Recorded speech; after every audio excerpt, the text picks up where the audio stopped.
You just never know what everyone in the room and at your events are going through personally. You never know how your mission can circle back quickly or maybe 2 years from now, and they'll always remember what they learned in that evening. Welcome to the Impact Roadmap, a podcast designed to give you the practical, concrete steps to grow your nonprofit or future-forward business in a sustainable way. I'm your host, Joey Goon. Let's get into the episode. Welcome to the Impact Roadmap. I am your host, Joey Goon. Today I'm hanging out with our newest Utopia staff member, Meagan Sweeney-Hyde. Meagan, welcome to the podcast, your first episode, and also welcome to Utopia. Thank you. So glad to be here. Why are you here? Why am I? Well, I mean, with a company named Utopia Experience, how could I not want to be, right? When I think of Utopia, I think of the beach or somewhere tropical, magical, fun. Yes. So that's, I mean, I'm on day 15, the end of my third week today. And I mean, it really is a great culture and company. And Utopia really does. Just the name kind of defines that as well. That's awesome. Yeah. I'm glad you feel that way. And yeah, I feel very similarly in the fact that it is a Friday at 2 o'clock. We've done 10,000 things today already, and we're closing up the day, hanging out in our office, recording a podcast. Yeah. With Jordy clicking all the buttons. It's really cool. And as Lachlan put it, Utopia is an idealistic state where everything is in perfect harmony, which is something that is unattainable. It's sort of this, like, we already realize that just inherently in and of the name, we're okay with failure because we know that we're not going to do perfect, and that is okay. And so in a way, I think it's beautiful in that it suggests that we're okay with failure, knowing that we're not going to do perfection, but we're going to try and do the next best thing. Yeah. What has your experience been like? Maybe just give a bit of contextual, like, history of your backstory. Yeah. Your experience with events, and then we can talk about how that really parlays into what you're going to be working on here. Yeah. Well, so I'm an event nonprofit professional with over 14 years experience. I always say that the nonprofit event industry found me more than I found it. I was the philanthropy chair at my sorority. And then every year there was an internship at a nonprofit organization. And my first internship was at the Ozarks Regional YMCA when I was down at Missouri State University. And that's really where I found, especially from a marketing, having a marketing background, how much impact cause marketing has for communities, for advertising, those corporate partner benefits as well. And so that, I mean, I really dug into that a lot in college, and then graduated and was with Wells Fargo Advisors in their community affairs department, and worked on initiatives like Susan G. Komen, United Way, St. Louis Public School District. St. Louis Public School District was an initiative that I was really hands-on with. And again, just seeing the impact that and the things that you can do to make a difference in your community is really what drove me even more and more to be like, this is my career path. This is me. This is where I want to go. And then went to a national organization, Leukemia and Lymphoma Society, was a boots on the ground fundraiser. And that's when I really found, again, the impact of events and galas and bringing the community together to celebrate a mission, to spread awareness, to let people know the need and the why. And there's a lot of faces out here in the community and a lot of things going on, and to bring them up front and center was really impactful to me. As well, again, going back to that corporate support. St. Louis is such a philanthropic community, and our organizations want to do good. There's so many great people that come out, and our corporate partners are pretty amazing in the community. So that was a lot of fun to sell those sponsorships, to have chairs and build committees and be a part of all of that. And then went on to another national organization, Make-A-Wish, and oversaw their walk. Believe it or not, the St. Louis Walk for Wishes is the largest walk in the country for such a large organization. And so to spearhead that and be a part of it for a few years was a lot of fun. And then from there, and this is peak pandemic times, 2020, all events stopped. And we went from plan A to plan E within, 5 months. And, we went from this event's going to be postponed, let's do virtual, let's do drive-throughs and whatnot. And so gosh, that really, from an event and fundraiser perspective, I mean, I just learned so much, right? Yeah. And it really tested us and put us to see what we could do. And so from there, peak pandemic 2020 August, I went to Make-A-Wish America and was their national events campaign manager. So oversaw all 58 chapters, nationwide events, all of their galas, social events, high society events, walks, endurance events fell under that umbrella. And again, 2020, so we had to get really creative, and we worked with a lot of production companies on how to have those hybrid streaming events, how to be creative with that, working with a lot of our mobile bidding providers, with how can we still have those auctions and do a lot of really great things there. And then walks. I mean, we had parades, we had drive-throughs, again, virtual and challenges, create a lot of digital campaigns too, which was a lot of fun. And then doing that, we got, now got kind of back to normal, that normalcy in 2022, 2023. Yeah. And it's interesting to see that now that we're a couple years out of the pandemic for our events and from the nonprofit field of what do our donors want? What does the community want? What are people coming out for? And, this is something, Joey, you and I talk about a lot. Events aren't dead, but bad events are. Yeah. And that's why when I started seeing all the great work that Utopia is doing and making that difference and that unforgettable, event where people leave and they want to talk about it and they want to share about it on social media, and get their friends and family to come back year over year, that's what you guys are a part of. And that's where I knew I had to be a part of all this growth and what you guys are doing. Let's scale back for a moment and talk about just growing a business in general. Yeah. And then we can zoom in and focus in on events being one of the major ways that you can bolster and grow your pipeline. Mm-hmm. So I don't know if anyone has read the book $100 Million Leads. Have you read that book? I haven't. By Alex Hormozi? Yeah. We have a couple copies floating around the office. So friends, I have in front of me Alex Hormozi's book, and events are just one of the many ways that you can grow your businesses and invite more people into your ecosystem. Now, we are a living, breathing example of doing all four types of the core four, what Alex Hormozi calls them. And so the core four, you've got warm outreach and cold outreach. Mm-hmm. Then you've got one-to-one and one-to-many.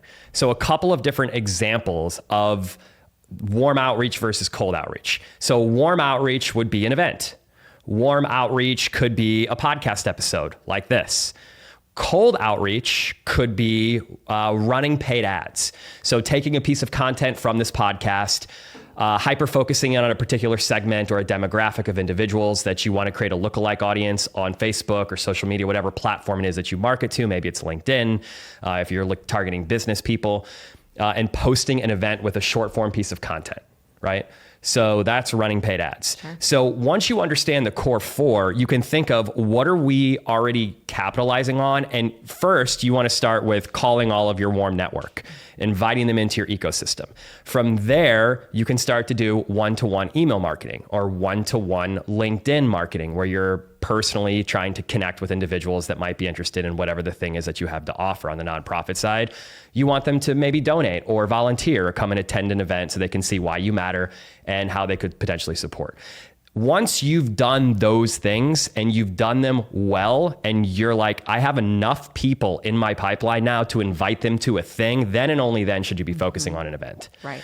And we met with someone yesterday who was still sort of in that stage 1 or stage 2 of building their business. And we told them, hey, it may be too premature for you to look at bringing Utopia on to do this really extravagant thing for you, because you need to make sure you've got 500 people who have the propensity and the capacity to be able to give before you invest in bringing a company like us on. So I just wanted to preface that because I think it's important that we're not right for every single organization. And if you're still working on building your pipeline, call our friend Ria Wong, call our friend Patrick Kirby, consultants who can really help you strategize on how to build those pipelines. Once you have a strong pipeline, then let's help you build an event that is going to create memories that last a lifetime. Definitely. And that's something that and then after the event, it's what you do. Right? Yeah. With everyone that comes in. Are there new people that you've never had in your pipeline that were invited to the event? It's what you do that Monday after your event that really makes a difference too. It's so true. And I've talked to, and I'm sure this is not a surprise or a shocker to you. I've had so many conversations with executive directors where, they're like, I'm like, hey, what are you going to do tomorrow? What are you planning on doing next week? And they're like, oh my God, I'm going on vacation. Or, this event I've been in the throes of it for 6 months planning it. And now I get to relax.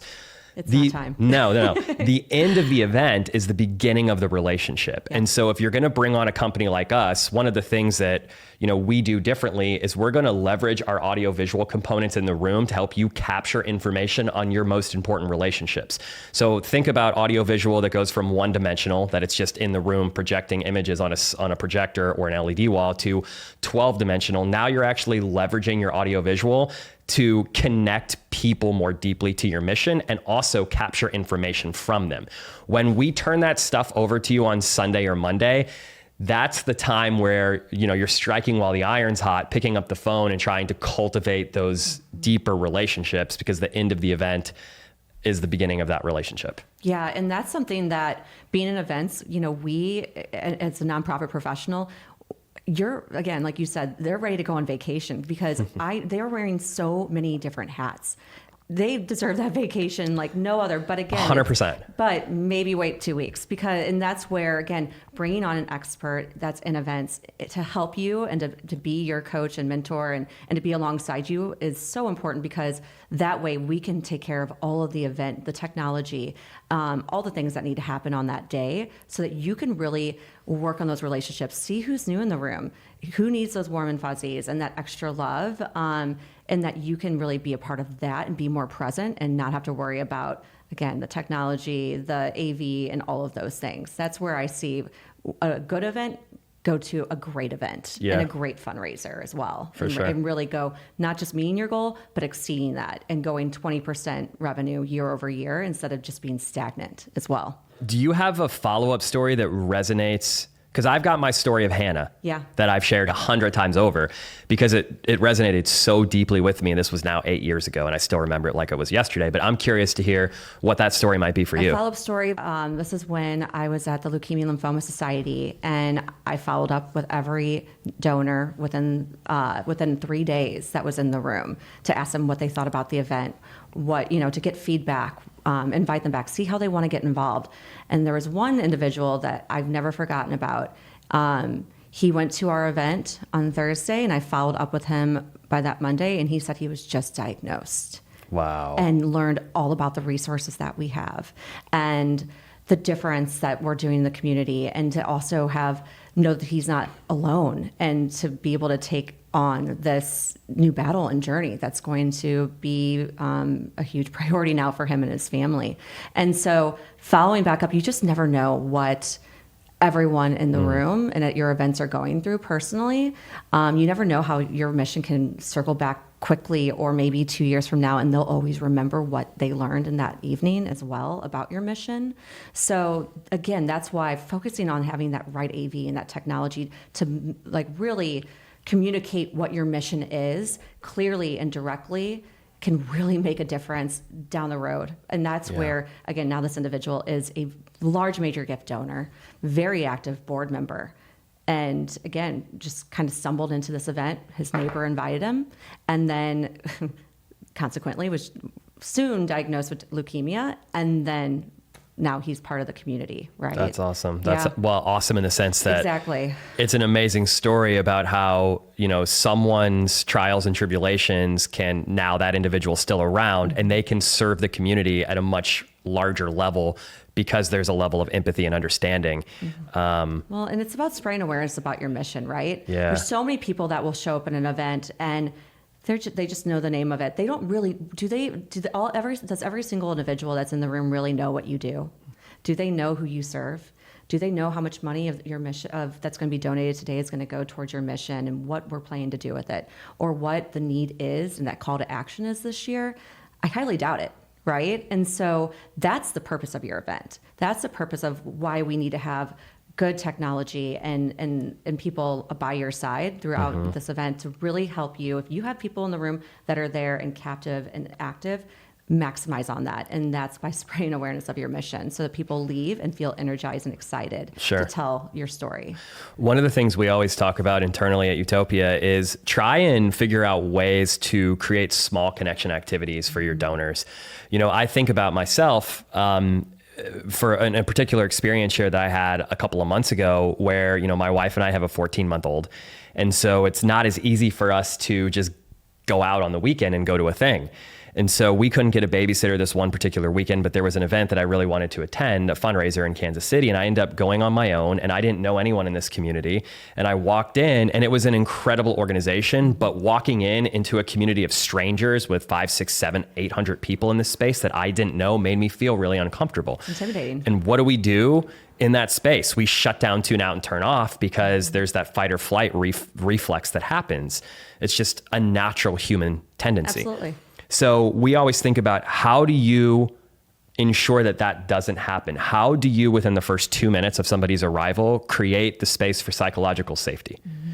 Psychological safety is, I'm seen and heard in this community. I'm alongside other people that think like me, that feel like me, that care about this organization. And I feel like I'm around my tribe, and I can let my guard down a little bit. Once you break down those walls, you can start to build up the walls of empathy and tell those really emotional stories, and help people, you know, get into the heart space. But if you don't understand the conditions that are required to create psychological safety, then the community will never reach its full potential, because everyone's thinking with that defensive mechanism. And when that part of the brain is online, the heart-centered, empathetic, prefrontal neocortex is not online simultaneously. So that's one of the things that we always think about is make the first 2 minutes an exceptional arrival experience.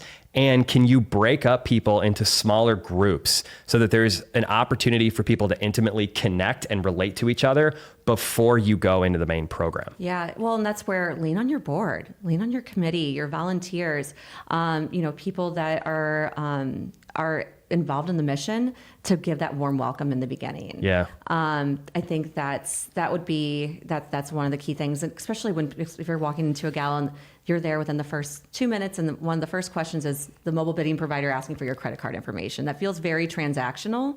It's needed. I love mobile bidding, don't get me wrong, but what are we doing? Again, utilize your board, utilize your volunteers, make your people that are in the room feel comfortable and safe and ready to have a fun night. That's what we're there for. Sure. Yeah, that's a great point. Cool. Wrapping up. Yeah. Well, thank you. Last parting thoughts. Being able to tell the story of why events are so important is what we're here for. Absolutely. Yeah. Well, I'm excited that you're along on the journey with us. Yeah. We're headed into the throes of our busiest season ever, and excited to have you here, and you get to see the impact of the work that we're doing and how we're serving, the communities that we're going to be going to. You might actually end up seeing an ocean or two. You mentioned at the beginning of this conversation that our own Utopia, our own version of Utopia. Yeah, we got this. Absolutely. Meagan, thank you so much for joining. You, Stay tuned for more episodes of Impact Roadmap. And thanks for tuning into today's episode with our new Director of Business Development, Meagan Sweeney-Hyde. Hey, if this episode was valuable to you, then share it with someone that you love, someone that you know that could benefit from it. Also, be sure to subscribe, and depending on how you're listening, go ahead and leave a comment or review. This will help ensure that we are connecting with other nonprofit leaders so that we can get this critical information out to them. And if your company is in the early or even late stages of putting on an event, go to our website, utopiaexperience.com, and click the Book Us tab and schedule a free discovery call to see if our services would be a right fit for your event. And even if they're not, that's okay. I promise you our expertise can steer you in the right direction, so you'll get value either way. Thanks for listening to the Impact Roadmap, and we'll see you next time.